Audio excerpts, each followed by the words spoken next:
File item 8, SB 1146. Senator Lara, good afternoon. Good afternoon. Thank you, Madam Chair. Members, SB 1146 would close a loophole that allows private universities to discriminate against students and staff based on their gender identity, gender expression, or sexual orientation.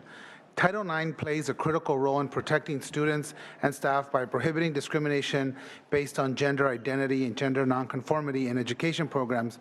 When a student or staff member at a university believes they have been discriminated against, they can use Title IX to seek remedy and damages. However, there is a loophole that private universities use to request an exemption and avoid complying with non-discrimination laws. Universities that receive an exemption essentially have a license to discriminate, leaving students and staff with no recourse. Over the last 3 years, there have been significant uptick in the number of universities who apply and receive an exemption to Title IX. Only one school was granted the exemption in 2013.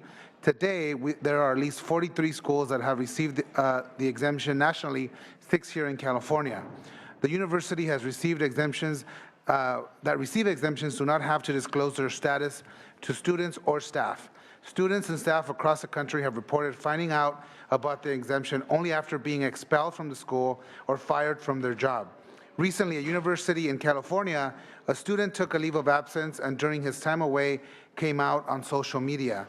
When it was time to return to school, the university did not want to readmit the student. Transgender students also have reported being denied access to gender-appropriate housing, and some have been expelled as a result of their revealing their gender identity. Classrooms are supposed to be a place where students feel safe and can learn without fear of discrimination or harassment.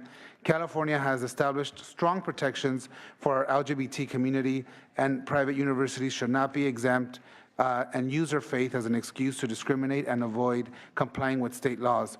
SB 1146 would require universities who are granted a Title IX exemption to disclose that information to the California Student Aid Commission and disseminate that information to their students and staff. The bill would also allow an individual that has encountered discrimination at the school claiming Title IX exemption to pursue remedy through civil action. I thank you for your time and respectfully ask for your aye vote. Our witnesses in support, there'll be 2 minutes each. Good afternoon. Good afternoon, Madam Chair and committee members. Joe Michael for Equality California. We're proud to support this bill. And I think it's important to note first that LGBT students are twice as likely to experience harassment in school. 1/5 of respondents to the National Transgender Discrimination Survey, for example, reported that they were denied gender-appropriate housing, which is a significant issue related to what this bill would deal with. And as Senator Lara noted, there's been a significant increase in the number of schools that are requesting these exemptions. 33 schools in states across the country have obtained waivers that allow them to discriminate against LGBT students in admissions, housing, athletics, financial aid, and more. And the combined total enrollment of these schools is more than 73,000 students. That's nationwide, but still a relevant number to keep in mind. And most of these students are unaware that these schools have these waivers. And the schools together receive more than 50,000 applications each fall from prospective students who also are not aware of these policies. So overall, there's a significant need for greater transparency for students and employees and people who are applying to attend these schools or to work at these schools. Currently, the Department of Education does not voluntarily release the names of schools that have been granted Title IX waivers, nor are educational institutions required to notify students about the exemptions that they have received or applied for. This data is only available through Freedom of Information Act requests, and the process to obtain these records is complex, which places this critical information out of the reach of most students and many people who would be applying for employment as well. Religiously controlled educational institutions should not be exempt from these kinds of transparency requirements. Costs related to education are one of the biggest expenses incurred by Americans today. Therefore, as consumers, prospective students should have the right to complete and accurate information about whether a school has received a license to discriminate, like this waiver can provide, before making an important decision like where to attend school. Laws and regulations already require educational institutions to report a great deal of consumer information to the public to help students decide which school is right for them. That information includes athletic participation rates, financial assistance that's available to students, crime statistics, an annual security report. This would be in that same kind of transparency information that should be available. Thank you. Thank you. Thank you very I'll much. stop there. Thank you. Sure, there will be some questions, and you can probably continue. Thank you very much. Next witness. Good afternoon. My name is Erica Romero, and on behalf of the Association of Independent California Colleges and Universities, which represents 78 WASC-accredited nonprofit colleges and universities, we have a support if amended position on SB 1146. We have taken the support if amended position on the bill knowing that we in fact share a common goal to ensure that students retain the right to choose colleges and universities that are right for them and meet their unique needs and interests, maintain access to financial aid that enables students to achieve their higher education dreams, while at the same time hold institutions accountable under state and federal anti-discrimination laws.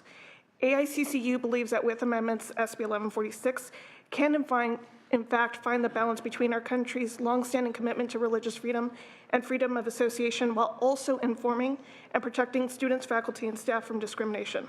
We are currently working with our stakeholders on amendments to suggest to the Senator, but we believe that we can reach amendments that retain the basic tenets of the state and federal laws regarding freedom of association, religious freedom, and individual rights, while reaffirming the state's commitment to non-discrimination for all colleges and universities consistent with the law, strengthen the transparency for students, faculty, staff, and the public with regard to institutional policies and practices, and enhance accountability and oversight for institutions. Excuse me, I don't mean to interrupt, except we do not have a copy of this letter. And I'm sorry, we did send that. It was last minute. I apologize. okay, so what I'd like you to do is we're going to ask you to stop at this point. If you would submit the letter, we'll take a look at it during the discussion and perhaps allow you to come back. There's a reason that we try to get these things done in a timely fashion, although your position is certainly an important one. So with that, if you could submit a copy of that letter to the sergeant, we're going to have this gentleman take the 2 minutes, and then we'll come back to you if we can. Thank you, sir. Thank you, Madam Chair. My name is Aaron Fox, and I represent the Los Angeles LGBT Center, and I am pleased to offer testimony in support of SB 1146. Adolescents and young adults face difficult times, but LGBT people who are on a unique journey to self-discovery and ownership of their identities faced increased challenges.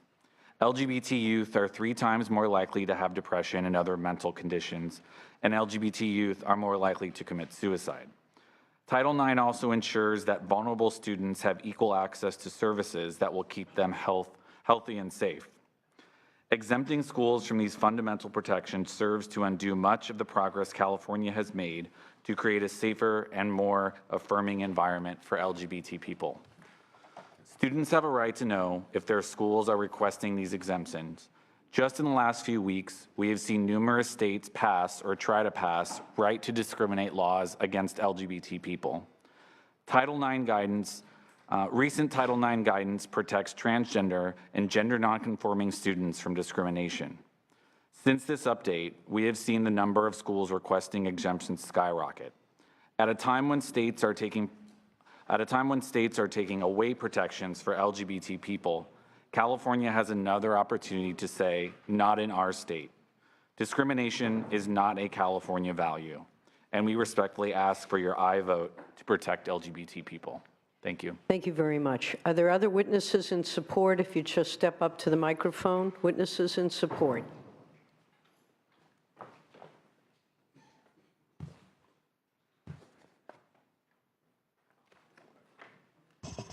Thank you. Jim Lindberg, on behalf of the Friends Committee on Legislation of California. We're a Quaker-based advocacy group, and we support this bill. Thank you very much. Witnesses in opposition, if you would come forward. Witnesses in opposition, 2 people, 2 minutes each.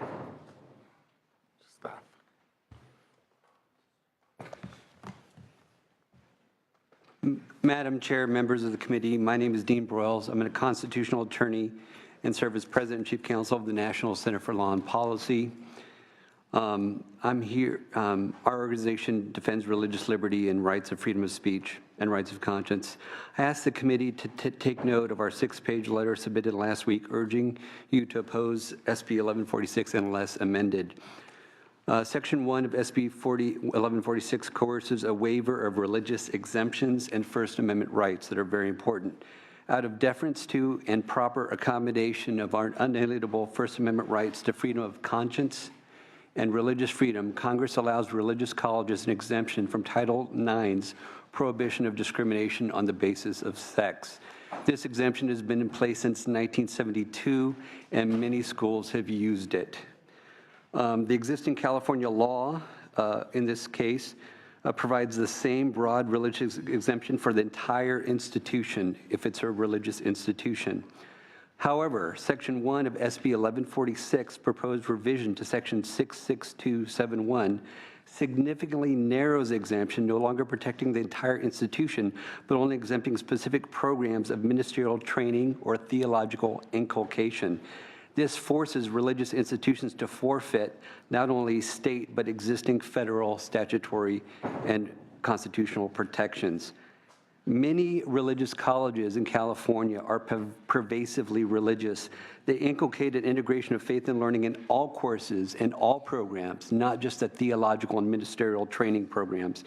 It is inappropriate for the state to intrude and make distinctions between secular programs and sacred programs at religious colleges and institutions.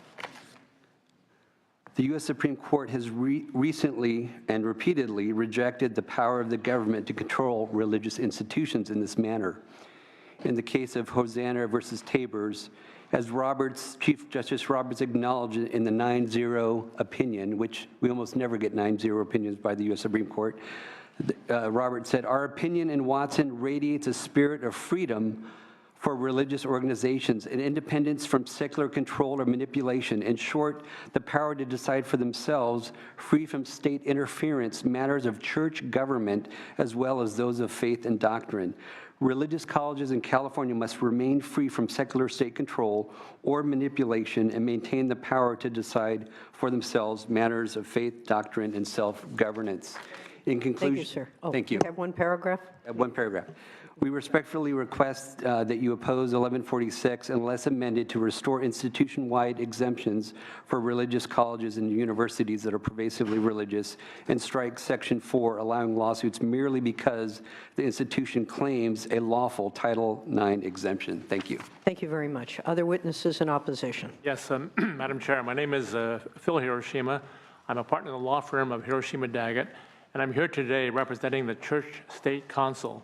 The Church State Council is the oldest public policy organization in the Western United States which devotes its attention to the issue of separation of church and state and religious freedoms generally. The Church State Council is a Seventh-day Adventist organization, and the Seventh-day Adventist Church has 2 universities and 1 college here in the state of California. My law firm has represented and does represent these institutions.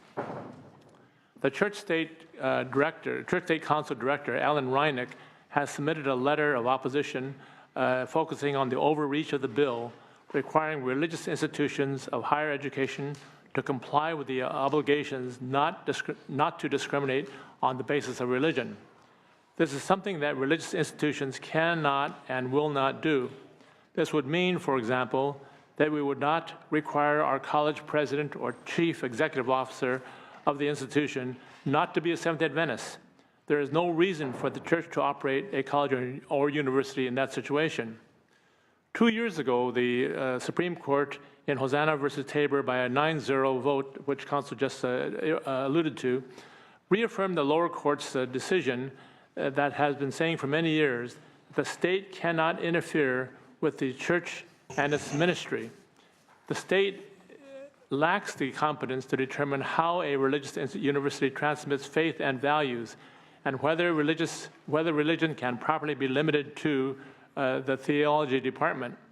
If this body believes that the religious institution lacks the will and ability to respect and protect all students, it is mistaken. Religious institutions are part of the fabric of higher education in California. We gladly take responsibility for educating and developing all of our students. The SB 1146 is like trying to kill a fly with a baseball bat. And my wife, by way of example, if she's a fly and has a hammer on a glass table, she'll strike the table to kill the fly. It is grossly overreaching and unduly restrictive, lacking perspective for the whole and function of religious institutions of higher education. Thank you, sir. Appreciate your testimony, although we did not have anything on record with respect to your opposition before this. So did you submit anything? It was, Mr. Reinick did submit it, and I believe that your committee should have that, but they don't have it. We don't have it. All right, well, thank you. We have one on each side, so that seems to be an even-Steven match. And we're done with that. Are there any other witnesses in opposition? If there are any questions directed to you, sir, then certainly you can answer them. Others in opposition, if you'd step forward, please, and name, affiliation, and opposition. Thank you. Ray Burnell with California Catholic Conference. As detailed in our letter, we remain in opposition unless this bill is amended. Thank you, sir. Anyone else in opposition? Dennis Seaton, Legislative Director for Church State Council, and we oppose the bill. Thank you. Jonathan Keller with the California Family Council, a graduate of one of the institutions that requested one of the Title IX exemptions, Fresno Pacific University, just expressing our opposition. Appreciate Senator Laura's sentiments, but respectfully requesting opposition to the bill. Thank you, sir. Appreciate the respect. All right. Anyone else in opposition? All right. I'd like to start. Just a question. Ask Senator Laura. There is a decision, a 9-0 U.S. Supreme Court decision that's been cited twice by both counsel, both counsel, you are both attorneys, but in the opposition to this measure. Can you respond to those concerns and the precedents that they seem to be identifying with that Supreme Court decision? We continue to work and to get more information on the impact of that decision on this bill. But the fact is that our Ledge Council, quite frankly, says this is about schools and not about churches. The fact that we're creating a religious exemption for programs that specifically deal with religious vocations. So it shouldn't matter if you're a gay student and you're studying biology, but we have created an exemption if you're seeking a religious vocation, and we do have that exemption in statute. And quite honestly, Madam Chair, our state doesn't sanction discrimination at any level, and this bill seeks to remedy that. Thank you. There was also the independent schools that that had. If you would come up, I'd like to give you an opportunity to just state again your position on the specific amendment, since we didn't have it, although I understand that it was provided yesterday to the author, but it makes it difficult for us to be able to do My apologies, it did not all right. reach the committee.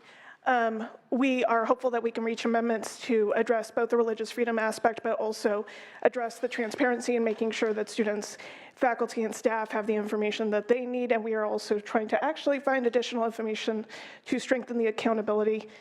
We are hopeful that we can come to an agreement with the senator on these issues. And we're working with the AICCU, and we appreciate their support. Great. Thank you very much.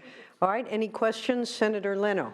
Thank you, Madam Chair. I have to get back to Public Safety Committee in just a moment, but I did want to comment on the bill to thank the author. If you are taking amendments at some point, I'd like to be added as a joint author. What we haven't heard in this conversation is that Title IX prohibits discrimination when an institution is taking public dollars. Right. So no one is forcing anyone to take a public dollar. If you want to discriminate for whatever your reasons, you can do that, but you don't get the benefit of taxpayer dollars, and that's the crux of it here. And I think, Senator Laura, you've been very generous in your stating in the bill that, as you've just mentioned with regard to biology, that shouldn't matter, but that if the institutions that provide education programs to become ministers of the religion or enter upon some religious vocation or teach theological subjects pertaining to the religion, that you're not touching those, and that makes sense. Correct.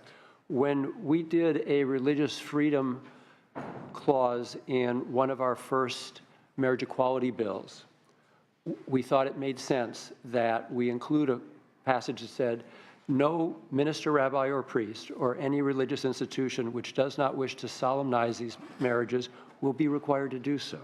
So what we could do by suggesting that, as you're doing here, is that you can provide a significant underscoring of the First Amendment's freedom of religion, and at the same time provide equal benefits and protection under the law. So that's really the genius of our great democracy, that we can do both of these things. And again, you want to go your own way? Our country protects your right to do that. You don't get the benefit of public tax dollars to go your way necessarily, but I think you've been very broad in your allowances and focusing on those who are going to be studying and subsequently leading that religious institution in a very pastoral way. So with all of that, I think you've struck a great point of balance. Thank you. And would you like to move the bill, sir? And I move the bill. All right. Any other discussion? Any other questions or comments? Senator Lara, would you like to close? Thank you, Madam Chair, members. I do appreciate the discussion. And again, at the end of the day, an institution, if they choose to discriminate, can forfeit taxpayers' dollars. This measure really protects students who choose to attend these universities. First of all, give the students and the staff the proper information so they understand at the beginning that these institutions have asked for a waiver. Give us the opportunity to have a list of those who have requested the waiver and obtained it, and then protect those students that might, fall into discrimination. And we know that this completely goes against our California values, and I respectfully ask for I vote. Thank you very much. With that, there is a motion by Senator Leno. Please call the roll.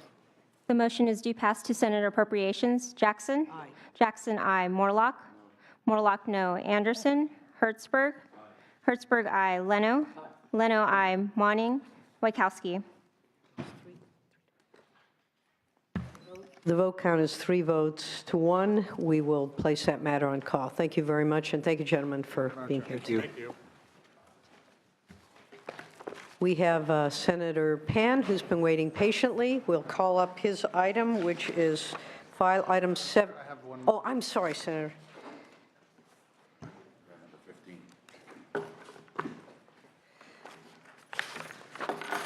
File item 15, SB 1289.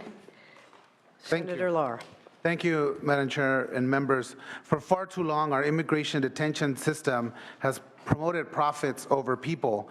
We have allowed our local cities and counties to contract with private for-profit companies to keep immigrants caged like animals in dismal conditions. SB 1289 does 3 things. It prohibits local governments from entering into contracts or extending contracts with for-profit companies to detain immigrants. However, this will not shut down all private for-profit detention facilities overnight. It requires all facilities to detain immigrants to adhere to the standards created by ICE itself in their 2011 operations-based national detention standard, which includes access to medication, the right to file grievances, and have visitation by legal counsel and family. The bill provides additional protections for the LGBT community, such as access to HIV treatment, and transgender detainees a right to be held in facilities corresponding with their gender identity.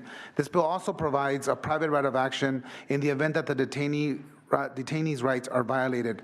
For-profit facilities are inherently problematic because they are incentivized to hold as many people as possible with the lowest standard in the cheapest manner allowed by law in order to maximize profits. Detained immigrants are incredibly vulnerable because for-profit corporations have no obligations to the public and do not have to comply with our basic freedom of information laws like county and city facilities do. Additionally, detainees also do not have the rights as Californians held in criminal charges, like access to legal counsel. LGBTQ immigrants face some of the worst abuses in detention. Transgender detainees have been subjugated to prolonged solitary confinement, denial of medications, inappropriate strip searches, and sexual assault. ICE has treatment standards that require the basic health, safety, and welfare of immigrants to be upheld. However, those standards are not enforced. SB 1289 would make the federal government's own standards enforceable under our state law and create the right to sue if immigrants rights are violated. This bill takes a stand against the mass incarceration of immigrants in detention and inhumane immigration detention conditions. There are alternatives to detention for immigrants that are not being utilized because private for-profit prison industry, including releasing immigrants because of the private for-profit prison industry, including releasing immigrants on bond. When we detain people, we have the legal and moral obligation to ensure they're not abused or neglected and that companies are not profiting off their incarceration. It is time for California to once again step up and lead the nation to stop letting companies profit off the backs of immigrants and demand humane treatment for all. I respectfully ask for your aye vote. Thank you, Senator Lara. Witnesses in support, 2 minutes each, please. Are you going to interpret? Okay, we'll give you a little more time than that. I'm going to go ahead and go first. Okay, very good. Good afternoon, Senators. My name is Grisel Ruiz, and I am an attorney at the Immigrant Legal Resource Center, proud co-sponsors of the Dignity Not Detention Act. We are in a crisis when it comes to the incarceration and abuse of detained immigrants. Many people don't know that despite deportation proceedings being civil, many immigrants are detained for the duration of their proceedings, which can last weeks, months, or even years. This affects asylum seekers, refugees, long-term green card holders, and others. While we call it immigration detention, make no qualms about it, it is jail. And it is a multi-billion-dollar industry riddled with human rights abuses documented by countless NGOs and countless other reports. The profit motive in immigration detention and its consequences are pronounced. Over 60% of immigration detention centers across the U.S. are privatized, and in California that figure is even higher at over 80% of the potential beds. This is troubling because turning immigration detention into a business entrenches a system that prioritizes bottom lines over the humane treatment of people. Many of these contracts, for example, have quotas where a facility will get paid regardless for a minimum number of beds, incentivizing the need to fill those beds. It may not be surprising, then, that substandard care has long been a problem at these private facilities, as well as other facilities throughout California. Examples of poor treatment include poor medical care, poor access to legal services, sexual abuse, and even some reported deaths. These abuses can be particularly pronounced with the LGBT community, where, for example, it's not uncommon to be put in solitary confinement for extended periods of time, allegedly for the protection of the detainee. While there are national standards meant to govern the basic care of immigrant detainees, and despite the fact that these standards are written into facility contracts, these standards aren't codified, meaning that they're not law. Thus, there is very little recourse if conditions fall below these standards, as they frequently do. For a population that doesn't have the right to even government-appointed counsel, this translates to frequent abuses with little accountability. It is within this background that the Dignity Not Detention Act steps in. This bill aims to prohibit local governments from contracting with private companies to detain immigrants for profit. It will require detention facilities to meet the basic health, safety, and welfare standards laid out in the 2011 Performance-Based National Detention Standards, and provide additional protection for the rights of LGBT community. Thank you. Thank you very much. Next witness, please. Hi, thank you for giving me the opportunity to give my testimony. My name is Patricia Castanon. I live in Tracy with my husband and 3 kids. I was detained by Immigration Department on 2013. My experience there, it was the worst things that can happen to any woman that is a mother. The food was terrible. It was not healthy at all. Sometimes it came with maggots. The manner of the medical assistance is really bad. You know, like you're there and you get sick and they don't pay attention to you until you're on the floor or they need to see blood to pay attention to you. One of my friends that was with me in the room, I was translating to English because she didn't speak English, and I let know to the officer that she was feeling bad. They didn't pay attention to me until the next shift. When they changed the shift, I keep telling them that she was feeling bad. They started paying attention. But she was already like vomiting, you know, like it was bad. We got only 1 hour of free time. They treat you, you know, like the other like the other women that are waiting for the sentence, that they actually did something bad. They treat you the same way. Yeah, they put you on change everywhere you go, from hands to feet.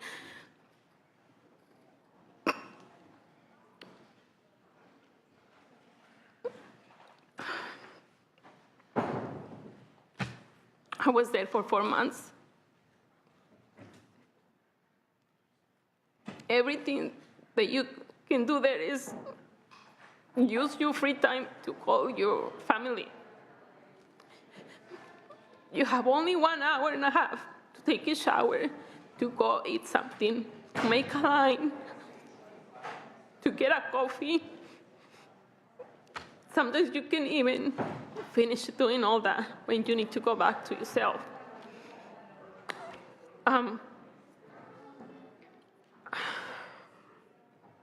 I was released. When I was released, I was really traumatized. Everywhere I go, I was thinking that I was gonna get caught again for nothing. And I had nightmares, waking up, and I was still in there.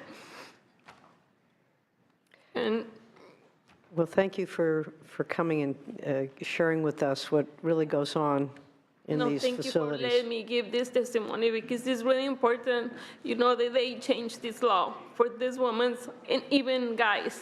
Guys, they suffer too, because they have families, they support their family, and they don't have anybody to, to take in, to give them food, to work for them and everything. So everything is horrible in there.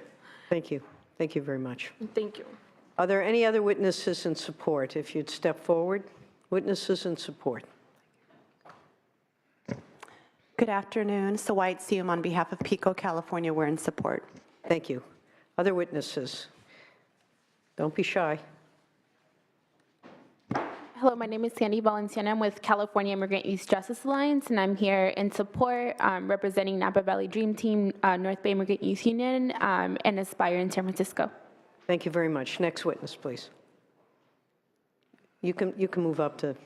I am Christina Mansfield, the Co-Executive Director of Community Initiatives for Visiting Immigrants in Confinement. We're a national network and support. Thank you. Thank you. Next witness, please.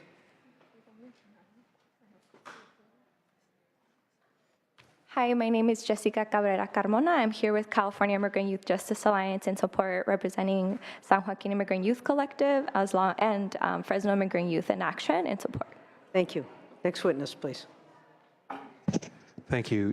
Jim Lindberg on behalf of the Friends Committee on Legislation of California. We're in support. Thank you. Aaron Fox, Los Angeles LGBT Center. We're in support. Thank you, sir. Steven Sepulveda on behalf of the California Immigrant Policy Center in strong support of this bill. Thank you. Any other witnesses in support? Witnesses in opposition? Hi, Stacey Suh, Oakland resident in support. Okay. Anyone else in support? Any support? Any opposition, please? You may come sit down.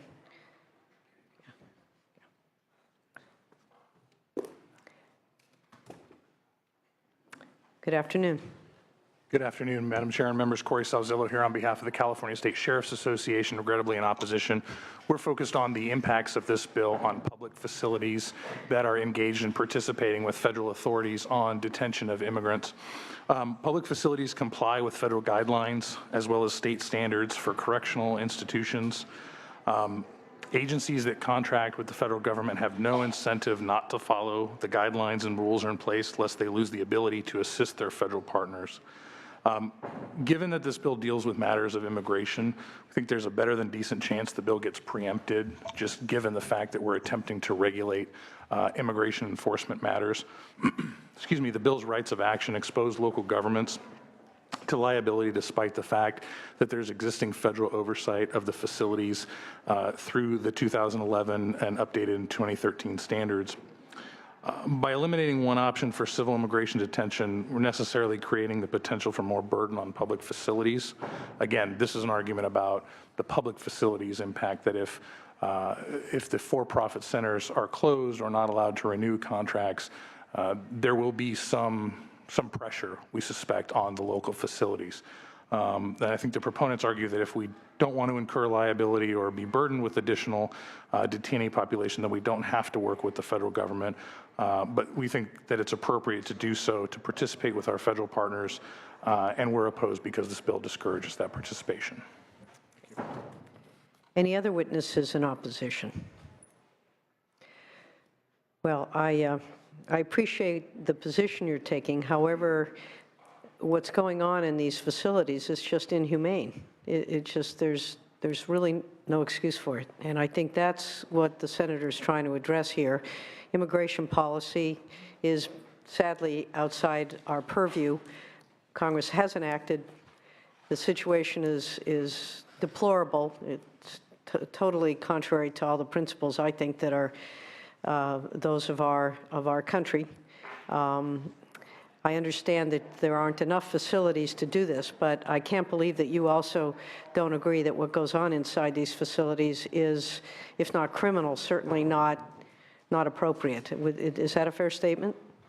Well, again, I'm only commenting on behalf of the public facilities that we're talking about. So the sheriff-run jails that have contracts with the federal government, with ICE or with DHS, or with the Marshals Service to provide immigrant detention. And I'm not sure if the author and the proponents were discussing standards or concerns about facilities that were private, for-profit in nature, or if they were public jail facilities. And well, that's a good question for me to ask the senator, because I get the feeling he's talking about both, that what goes on inside these facilities and the fact that they are a reflection, if they are, whether they're public or whether or not they're contracted with private facilities, the conditions, the way these people are treated, somebody has to be accountable. And I guess what is a bit of my frustration is there doesn't seem to be any accountability. I think what you're telling me is you're operating based upon what the federal government is directing that you do in terms of dealing with people who are not documented and thus putting them in these detention facilities. But these facilities are inhumane. I mean, so that's why I asked the question, if you feel that they're humane or not. But what I hear you saying, correct me if I'm wrong, is that that's really not your issue. Your issue is that you are responding to what the immigration authorities or what the federal government holds to be the law, and thus, whether they're humane or not really isn't something you can or are concerned with, because you feel that your job is to enforce these detention rules and thus put these people into conditions that are just, I think, an embarrassment to our country. Well, certainly we wouldn't condone any unhumane treatment of any persons in our jail facilities. We've been working on those issues for some time as regards to any inmates or detainees that we be holding in our facilities. And so again, we are bound by the federal guidelines that are in place for any facility that holds immigrant detainees. There are state standards for correctional facilities, minimum standards about safety and access and health care and recreation and things like that. And frankly, we think it's incumbent upon the federal government to set those standards because it is a federal policy. The federal government contracts, again, with private facilities and with public facilities as well. And we think it's the purview of the federal government to decide what is appropriate and what isn't. And jails, I can tell you sheriffs around the state are doing their best to provide the most humane conditions that are possible. Thank you. Senator Lar, would you like to respond? Absolutely, and I could do it as part of my close. The fact of the matter is that the federal regulations, the federal recommendations are only recommendations. Nothing's in statute. We are putting them in state statute and giving actually immigrants the right to be actually a private right of action, because currently that doesn't exist. And so if our sheriffs here are saying that they abide by the federal law, the federal recommendations, then there should be no problem. But we know that that's not what's happening in our private and our public entities. Again, if there's concern about overcrowding in county and city facilities, I got to remind the committee that cities and counties that hold immigrants do so by choice. only by choice. There is nothing that binds cities and counties to have these facilities within their jurisdictions. And so there's other alternatives to handling this unique population that exists and that are available. For example, we could let them out on bonds, like what we do for other detainees. And so there is absolutely no need for these cities and counties to contract with these cities, except for the only end is here is to profit off the backs of immigrants. The fact of the matter is that some of the cities that have these private facilities in there utilize this to offset their city budget. This does not represent California's values. If our sheriffs have a problem with this in California, well, then maybe these should be sheriffs in Arizona, where that seems to be the practice. But not here, not in California, not on our watch. Thank you, Senator Lara. Senator Morlock. Thank you, Madam Chair. As a supervisor for the last 8 years, we went through the recession, and our sheriff was impacted by AB 109 and all the rest, recently Prop 47, but during the recession, it was how do we find revenue? So Senator Lara is right. We look for a revenue source to try and get through a very difficult budgetary time. And so we worked with ICE and we worked with the U.S. Marshal to rent extra jail space. But at the time, at CSAC, the California State Association of Counties, we were all looking like, well, can't we have private facilities? We have no access to have extra jail space. We're sort of short on jail space in Orange County as well. So I was a little surprised that we have a private jail program. We have a prison in California City that's been closed, on my understanding, for a good 25 years.